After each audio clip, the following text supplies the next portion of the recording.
if you can master those 5 things, you can build and grow a company faster than anything you'll ever need. You won't even need to use any paid sources.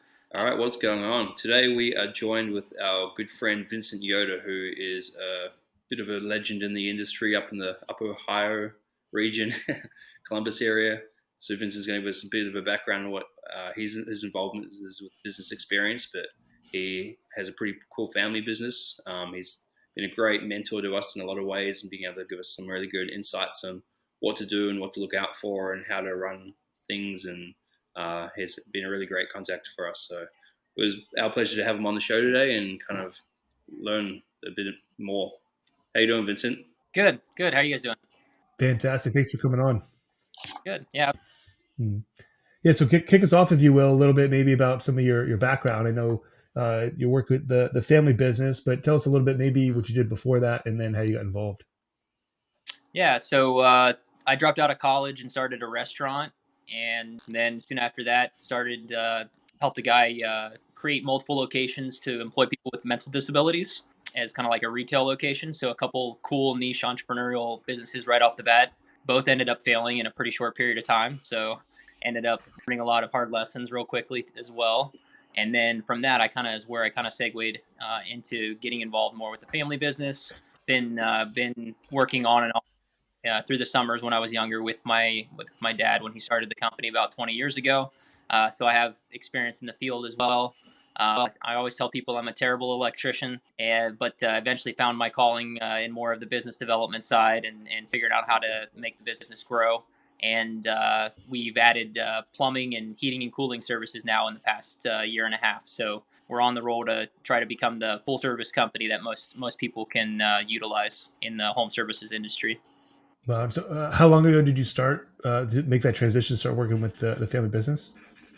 It would have been way back aside from like working in the summers always from when it Mm-hmm. started, or I'm in full time probably around 2014, 2015. Okay. So you're coming up on a decade then. Yep. Wow. Yeah. So you said you started out or moved more into the business development. Tell me a little bit about maybe what that looks like on a day to day, or some of the stuff that you guys have been able to accomplish with it. Because we've talked offline about some of the stuff you guys have done in the growth trajectory. Would love for you to be able to share a little bit of that. Yeah. So I've always loved technology and figuring out how to make things better with technology and processes in general. So it's been a tough road, but also a very rewarding one because the industry typically isn't very tech forward or very wanting to very open to wanting to change things rapidly. And so that's been an advantage that we've had, but it's also a constant wall of resistance that I have to work against and work on convincing people about why changing things rapidly or using technology is a good idea. But I would say like between probably like the hardest hires were the first convincing my dad the first time to hire an additional employee in the office. So I can still remember having the conversations to hire our first office manager to alleviate him from having to do a lot of the book work that I was not able to do or didn't want to do. Mm-hmm. And so that first hire was like probably the hardest, but it ended up being the most rewarding in terms of being able to double the capacity in the office and allow a lot more of the systems to start being set up. And I would say like we kind of went along pretty slowly for the first few years. And it was only until like 22 that we really took off because we started really we made some big hires and got overhead heavy in 2020, and of course, COVID hits, and it Mm-hmm. really put our plans. And we were pretty heavy focused on new construction and large jobs, and we hadn't figured out how to really build a service company up to that point. And so the jobs that we were trying to win were shut down and not moving forward when COVID hit. And but then as soon as the restrictions lifted, it was like going bonkers. And so we added a ton of new construction jobs, and we doubled our size from 21 to 22. Oh gosh, we went from like 20 guys to 40 guys just like that in 1 year. And it was a big growing pain learning experience with a lot of mistakes that were made, but it also allowed us to have the resources then to transition to a fairly large service company in a pretty short period of time. Once we hit about mid 22, we decided, hey, these large jobs aren't performing as well as what we'd like them to. The margins are not the greatest, and we've haven't done near as well on a lot of them that we wish we would have, and it doesn't look like it's the path that we would like to grow going forward. We need to really try to figure out how to be a service company. And so we made that decision back in I think it was July of 22, July, August of 22. And just through a series of really fortunate connections, was able to get connected with a couple marketing agencies that had experience being able to increase home service leads substantially. And so I had already heard about several of the methods about how to do that. And I really delved deep into asking them a lot of questions and a lot of their connections questions, and figured out how to increase our lead flow substantially to where we were able to go from what was it I think it was like 250 jobs a month, like just under 200 jobs a month to 400 jobs a month within 2 months. So we were able to double our job flow coming in. Now they weren't all large jobs; they were primarily trying to go after small stuff, but we impact on that being able to really quickly take over the what we were capacity, what we were relying on to keep the guys busy for the large jobs and get much better profit margins at the same time. Wow, that's a huge increase. So, like, what were some of the stuff you guys were doing that you work with a marketing agency for? Is it like Google Ads, or what were some of the stuff that they really had you push? Yeah, so you can see a huge. It's kind of like a moving, uh, declining bell curve in terms of the effects you can have, at least from the strategies I was deploying initially, because I Mhm. was doing it primarily on my own through talking with the agency about what to do, Yeah, and I just figured it out. But about that same time, Google started to get pretty restrictive on allowing people. So home what the strategy services. is like, yeah, well, for anybody really, it's like it's adding additional Google Maps locations in areas that you serve, get them to approve, and you have at least a mailing address and a presence there in some form, like an office, right? And so a lot of people have kind of I don't want to say abused, but Yeah, really gone the GMB far shell game, as they call it. the rank and rent model Yeah. where people set up whole like their company is to set up these locations and then contact the businesses for that type of location and sell the leads to them. Hmm. I mean, it's a great business model, but it caused Google to really like clamp down and be pretty tough on Yep. allowing new files to get added. So I was able to start that right before they started making a lot of really strict regulations at the end of 22 and then leading into early 23. So we were able to go from one location to I think like five or six in a really quick period of time. And so that really boosted our results and the amount of leads we could get coming in, Hmm. and then also getting set up with like local service ads with Google. Um, that also brings in some good lead flow, but not really utilizing Google ads at all. Google ads can get so expensive Yeah. unless you're really fine tuning a good campaign. It's really kind of the highest hanging fruit that you should try to bring leads in from. Yeah. Uh, you always want to kind of like start first with your existing customer base, saying, what can I do to increase my average ticket, increase my conversion rate, increase upsells and cross sells with what I already have, right? And referrals, right? How can I get my existing customer base to do referrals? If you can master those five things, you can build and grow a company faster than anything you'll ever need. You won't even need to use any paid sources. Mm. Uh, we're still working on improving that entirely to where we can rely on just those five. But the thing that we get into is if you have organic traffic that you can bring in from those Google Maps locations. You can pay a good marketing agency that knows how to get good SEO results from your Google Maps profiles, and then linking those to your websites and your other social profiles, and use strategies like that with creating backlinks in a smart manner with good high quality sources, and those all kind of like form together to create a good flow of traffic when people search for whatever your service is close to you. But still, probably your highest value piece of those maps location profiles is getting a constant flow of good Google reviews. That's about the highest ranking piece that Google gives. even if you do all the other SEO stuff perfectly, it's still not going to probably have the same effect as if you just have constant reviews coming in. Hmm. So I would say that's that strategy, and really, like, we were doing the SEO piece fairly well for the whole period since then. Now we're doing additional additional work and tweaking things that is we're hoping is going to produce even better results. In addition to finally increasing the conversion of our texts every single time, if at all possible, getting a Google review. We go through over 500 jobs a month now, and we're still having a hard time getting a lot of our text to just follow all the way through every time to get that high value Google review. Are Yeah, they it's your main source for Google reviews?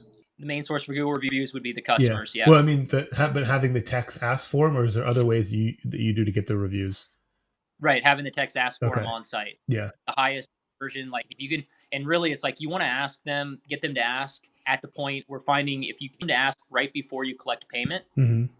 because up until that point, like, our hesitation prior to that had always been like, what if somebody complains about payment? Well, it's like, well, you shouldn't have an issue with that if you've already sold, like, they agreed to the price up front, if you're doing upfront pricing Hmm. especially, or even if you're doing time and material, they've agreed to the rates, and you've talked through kind of like through the job, here's where things are at, especially if you're doing T&M. And so they're already kind of aware of what the cost is going to be. And so if you, as long as you're asking them at the close before you collect payment anyways, like, hey, how's everything, how does everything look, is everything satisfactory, is there anything more we can do, making sure everything's okay, they're going to be okay, they're going to be happy with the service if you're doing Right. that. Now if you're just trying to collect payment, there might be some people, and without asking them, hey, is everything okay, there could be people that thereafter they go check things out instead of you having walked them through, and they're like, this is terrible, like, I don't like where this is positioned, light or something like that. So you do have to make sure that you've followed through fully with the customer. Like, hey, I want to take you and show you what we've done. Does it look satisfactory? Most people do that by default anyways. They don't want to pay you without taking a look at it. Yeah. But anyways, if you go and you ask for the review right before you collect payment, then you can force the relationship to stay active while you stand there and you help them complete the review. Or you can say, I'm going to finish putting stuff away in my truck, and then I'll come back, and if you need any help, I'll help you, wrap it up. Yeah. That that is by far the highest conversion on getting people to Mm. actually follow through, leave a review. Yeah. Otherwise, what happens a lot of times is people meet any sort of little resistance on leaving that Yeah. review after you've left. Like, oh, I can't figure it out, I give up. Yeah. They told you they, right? Like, oh, it wasn't working for Yep. me, right? Yeah. Uh, Do you, but do you incentivize them with any kind of compensation, or is it part of their plan, or how do you incentivize the techs? yeah, so the incentivization, as we found, it's not as important what the incentivization is as much as there is an incentivization, and then there's just a constant ginning of competition spirit. So we do a $10 per Google review incentivization for 5-star Google reviews. Yeah. Any 5-star review that somebody gets, we get alerts for it. We give them a $10 bonus, right? Well, you have to make a really, really tight feedback loop and association to getting that review when they've asked a review, to seeing that it's there, to letting them know, hey, you've got your reward, and even better, letting them know in front of everyone that they've got the reward. So we Recognition. have company-wide Google chats that we use for different things.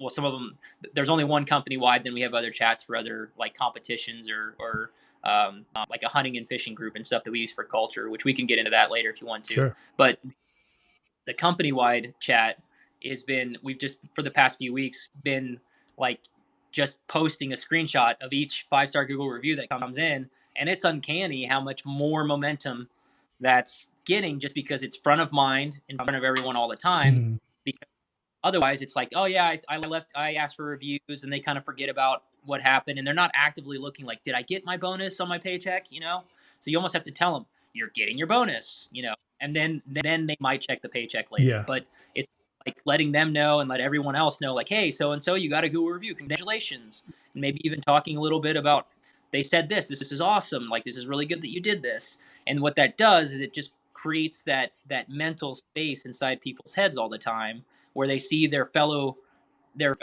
fellow coworkers getting recognition, and so naturally, and they're thinking about it and seeing it frequently, so they're thinking like, I want that too, Yeah. like, so we're finding that that has been increasing the review substantially too, even though we've had the $10 per Google review incentivization, which I think is massive. Yeah. Like that's great. Why wouldn't you? Yeah.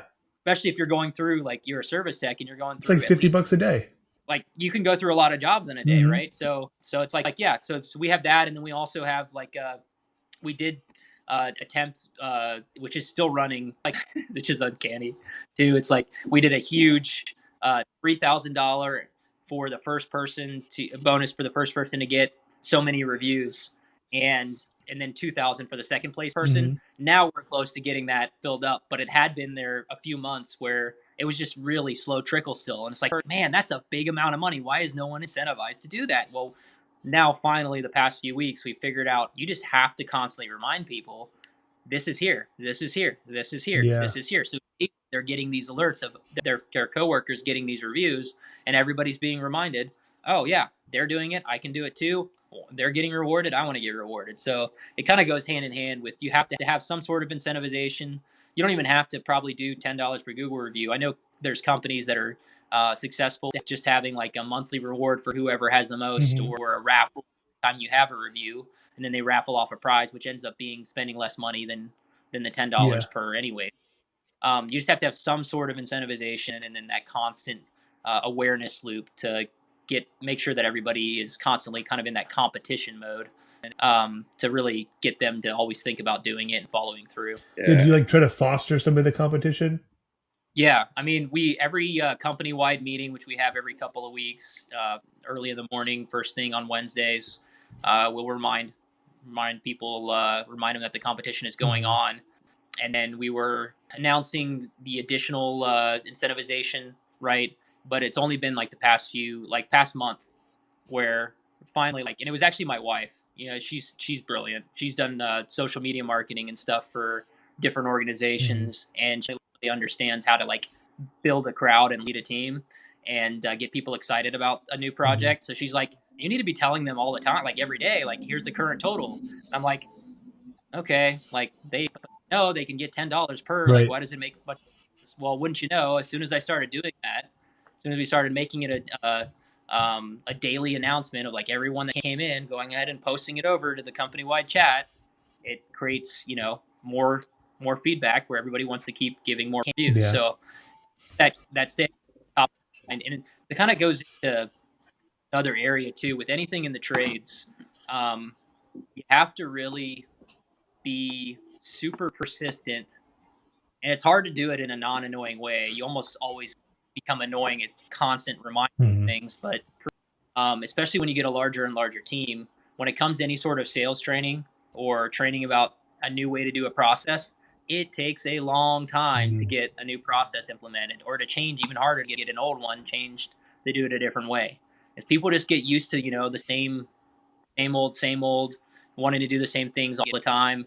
And humans are like that naturally, Yeah. let alone construction trades. I mean, that personality is very, very prevalent, Mm-hmm. where you just want to show up, do your work, did my thing, collect my paycheck. That's Yeah. it.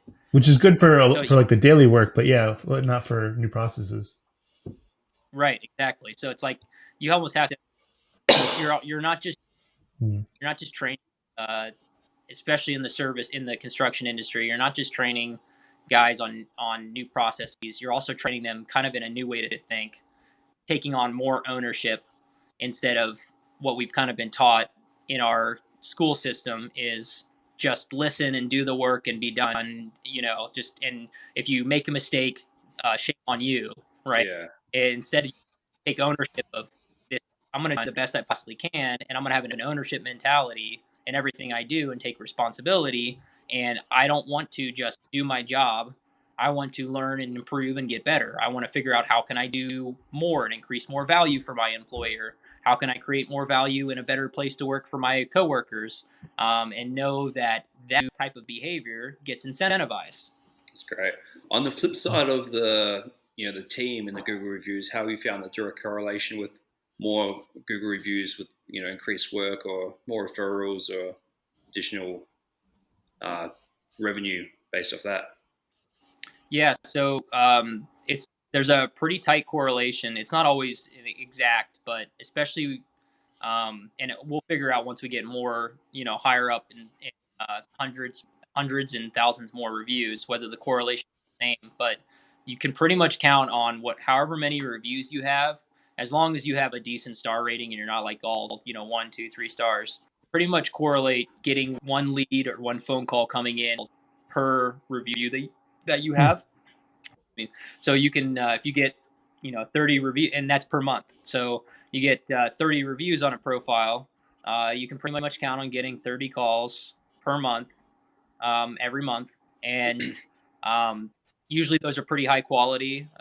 There are some spam and calls that come in where people try to sell you stuff, where they just, see all the services of a certain industry and they try to. But by and large, they're little bit higher quality than your other generic organic leads that come from listening to call recordings and stuff. How phone calls turn into our leads, we say cut them in half.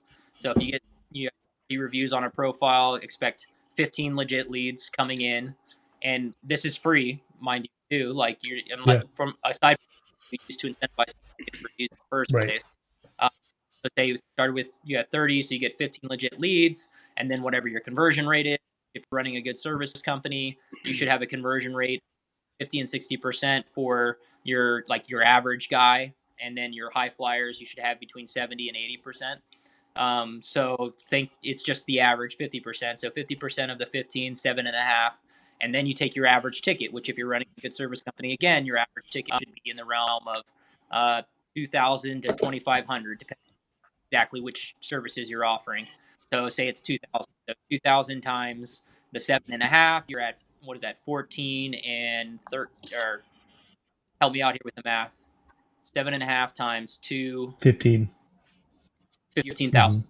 So right there, 15,000 per month that you're generating from only 30 reviews, Yeah. and say it costs you like it essentially for us 30 times 10, $300. You spend $300 and a heck of a lot of effort trying to incentivize the guys to Yeah. do it, but $300 to get $15,000 per month, that's a pretty good I'll ROI. say. So it's like that's legit. If there's any like advice, like the top thing that anybody should take from this in terms of how to bring in work is, if you can learn how to really, if you have enough jobs where you can um, ask for review. Like if you're doing large construction work, that's kind of harder to do. But if you have enough service type of jobs where you can use from homeowners, you want to get those as much as possible because the ROI on that is pretty darn Hmm. high. Uh, Aside from doing things like, if you can really build a solid referral network, you can have a really happy customer that refers you, a lot of work as well. Yeah, that's great advice. Those things are worth their weight in gold. Those Google reviews. I wanted to touch on one other thing before we move on. You mentioned that you went from a highly construction oriented company to a lot more of the service based. And we were just talking before we started this about a company we were looking at who's largely construction, who we would want to move it towards service.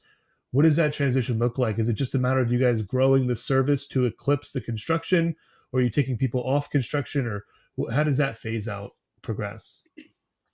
Yeah, both. And it's not easy Mm-hmm. either. It's difficult, especially like right now. It's the slow season Mm-hmm. where we're at, cold and snowy. So, except for the HVAC department, which we've newly added, but we only have 3 guys in that. So if you're electrical, especially plumbing doesn't slow down as much. But in the slow season, especially, you don't really want to be trying to replace your revenue with your service division unless you have more than enough work coming in. Still, somehow, if you're able to figure that out, which can be kind of hard in the slower season, because in general, like the amount of leads in your market shrinks considerably. I was just talking with another company that does primarily HVAC and plumbing out in the East Coast recently, and they were talking about the pool of, oh no, it was out east.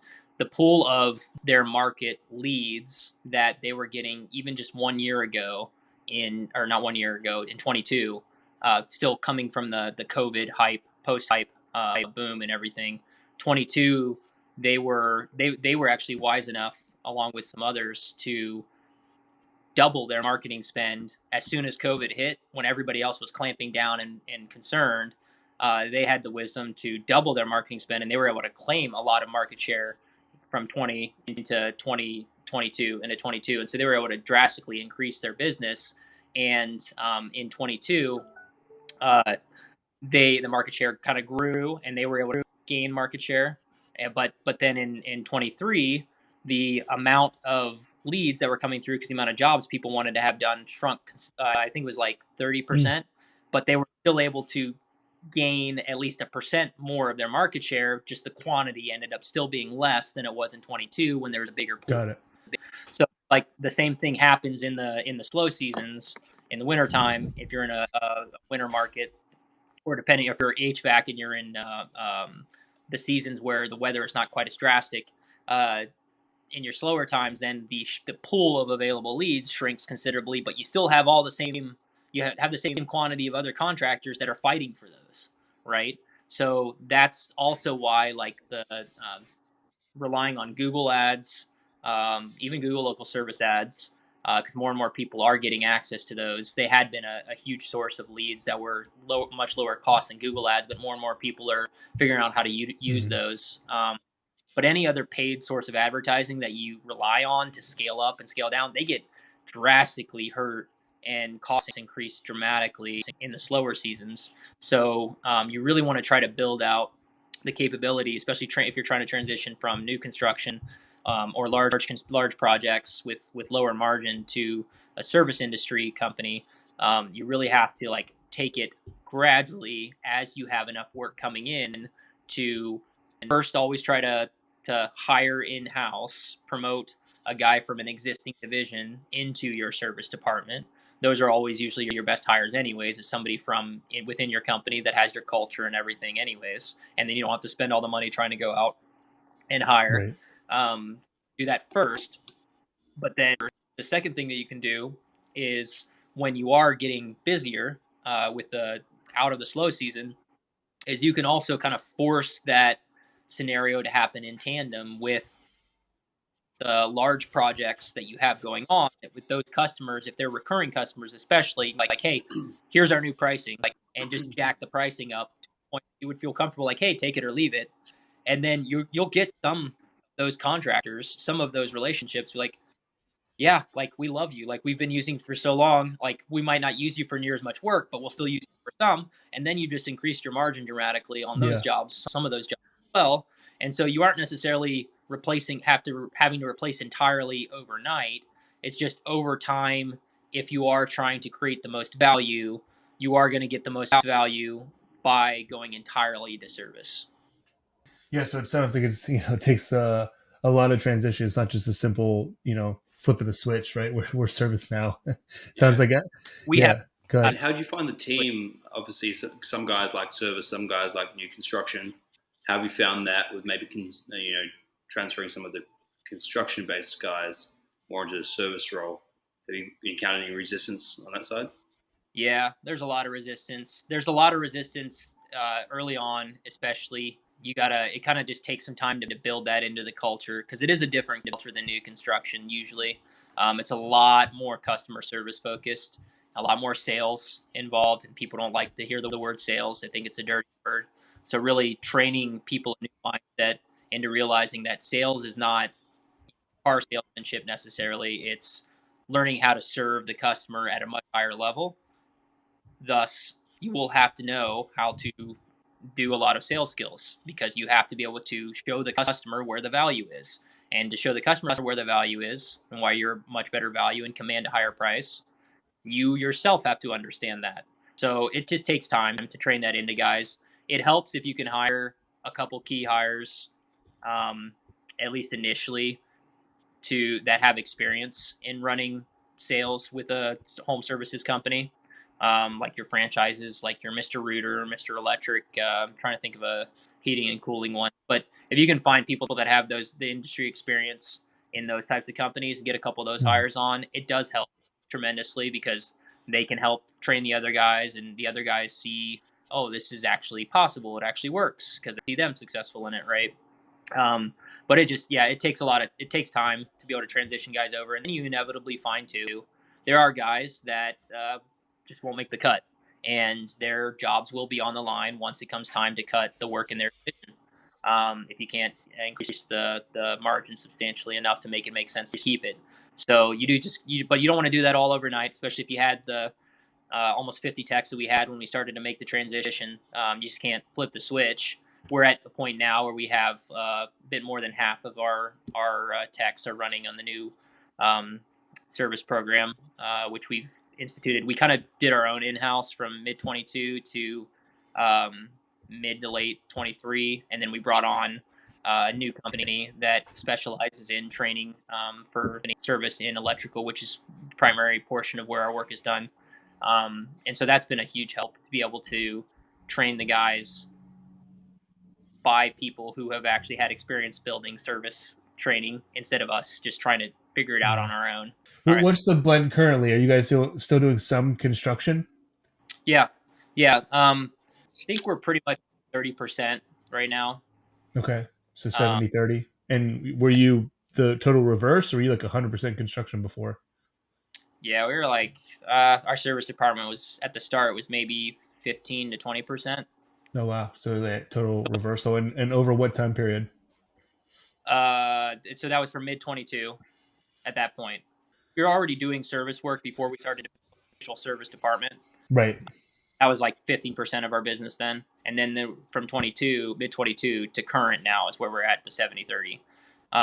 There's definitely like some learning curve pieces that if we would have found a good service training program that focused on electrical at the beginning, Mm-hmm. we would have already been where we're at now, within, the same period of time within 4 months. So like we could have cut the time down drastically.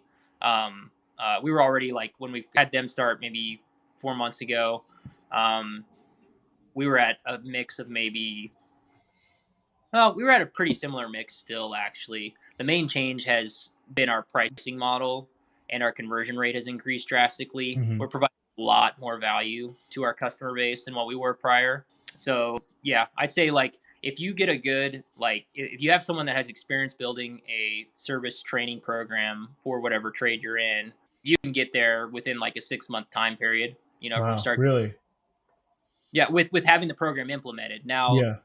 getting rid of like however much work you had on the new Sure. construction large job side, that still I'll let you know like after we complete it fully how long of a time frame I think it could be Right. shortened to.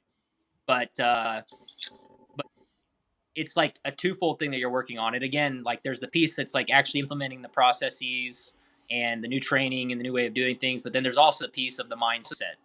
And there's a lot of work that goes into building the mindset and Mm-hmm. getting people adapted to why it's a good idea to do this. Like, what are the benefits for you? What are the benefits for the company? Like, what is the benefit to the customer? Like, it just takes a while for people to be accustomed to essentially a whole different business model than doing new construction, large project stuff. And most service-based companies adopt a pretty high sales pressure model. Like the franchises I mentioned, like Mr. Electric, they're well known in our market for being way too pushy and salesy, Mm-hmm. and the way their commission structure is set up, it really incentivizes their techs to oversell necessarily Yeah. what the company needs, where it kind of becomes predatory. So we've really tried to avoid that, and that's why we were having such a hard time too, trying to find a company. The electrical industry specifically doesn't really have a whole lot of training programs that focus on building a service department. Yeah. HVAC and plumbing, there's plenty of those, especially HVAC because there's a recurring maintenance that you can rely on. But electrical, we had a really hard time finding a company. We eventually found one that we really liked, and we've seen great results from them so far. And but the hardest part is like that mindset, getting everybody to adapt to why it's a good thing for all this change to happen. Because Mm-hmm. if you think about it, aside from like a new commission structure where they can make more money, which is hard to implement right away, you have to build several processes right away to figure Right. out sure the pricing is correct and fixed where you need to be in the conversion to where they need before you can really implement a solid commission structure that you can rely on and know you're not shooting yourself in the foot right away. Um, but it just takes some time getting the guys to buy into that mindset, and then once they're finally bought into the mindset, and you can implement additional sales incentives that aren't predatory, it can have an added benefit to people really wanting to latch onto the training. But it can be kind of a slow go there Yeah, until they initially. see like the result kind of thing at the end. Yeah, because Got there's it. not a lot of them until they see, oh, I'm making more money. Like there's Right. the, Yeah. the change to them. Mainly, it's a hassle because Yeah. life was pretty easy. I'm going to work. I'm doing the same thing every day, more or Mm. less. I don't have to adapt and adjust and grow myself, let alone how I'm doing things. Growing myself, my mindset. Like the way we think and the way we think about things is oftentimes the hardest thing to change. Right.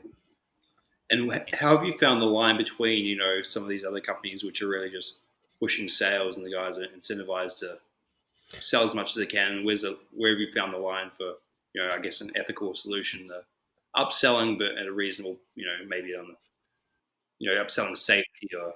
Yeah. So in terms of a commission structure that really works, that okay, so I've talked with probably a dozen companies in the past year, asking them these questions as well, like commission structure, and even people that have experience working with multiple companies, and like what commission structure works. And by and large, it seems like the commission percent that a lot of them find works is a minimum of if it's in HVAC especially, it's pretty high usually.